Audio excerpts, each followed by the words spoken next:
આ બેઠકમાં ભરૂચ શહેરના એ, બી અને સી ડિવિઝન પોલીસ મથક અંતર્ગત આવતા વિસ્તારોના હિન્દુ તેમજ મુસ્લિમ સમાજના આગેવાનો, સામાજિક કાર્યકરો અને સ્થાનિક પ્રતિનિધિઓ મોટી સંખ્યામાં હાજર રહ્યા હતા. બેઠક દરમિયાન આગામી તહેવારને લઈને વિવિધ સામાજિક અને ધાર્મિક મુદ્દાઓ પર વિગતવાર ચર્ચા વિચારણા કરવામાં આવી હતી. બેઠકમાં ડીવાયએસપી સી.કે. પટેલે કાયદો અને વ્યવસ્થાની સ્થિતિ જાળવી રાખવા માટે જરૂરી સૂચનો આપ્યા હતા. તેમણે ખાસ તાકીદ કરી હતી કે તહેવાર દરમિયાન સોશિયલ મીડિયા પર કોઈ પણ પ્રકારના ભ્રામક, વિવાદાસ્પદ કે ખોટા સંદેશાઓ વાયરલ કરવા નહીં. કોઈ મેસેજ ફોરવર્ડ કરતા પહેલાં તેની સત્યતા ચકાસી લેવી જરૂરી છે, અન્યથા કડક કાયદાકીય પગલાં લેવાશે.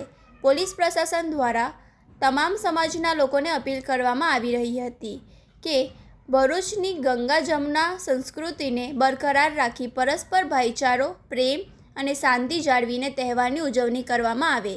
શાંતિ સમિતિના સભ્યોએ પણ પોલીસ તંત્રને પૂરેપૂરો સહકાર આપવાની ખાતરી આપી હતી.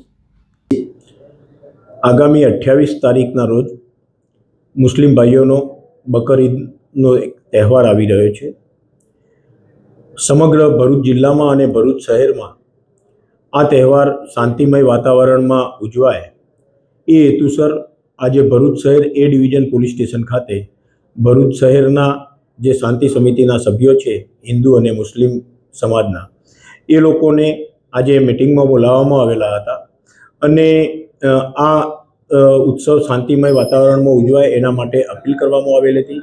બંને સમાજના આગેવાનોએ આ ઉત્સવ શાંતિમય વાતાવરણમાં, ભાઈચારાના વાતાવરણમાં ઉજવાય એની ખાતરી આપેલી છે અને આ સમગ્ર તહેવાર દરમિયાન પોલીસ પ્રશાસન દ્વારા, ભરૂચ જિલ્લા પોલીસ વડા દ્વારા પૂરતો પોલીસ બંદોબસ્ત પણ રાખવામાં આવનાર છે.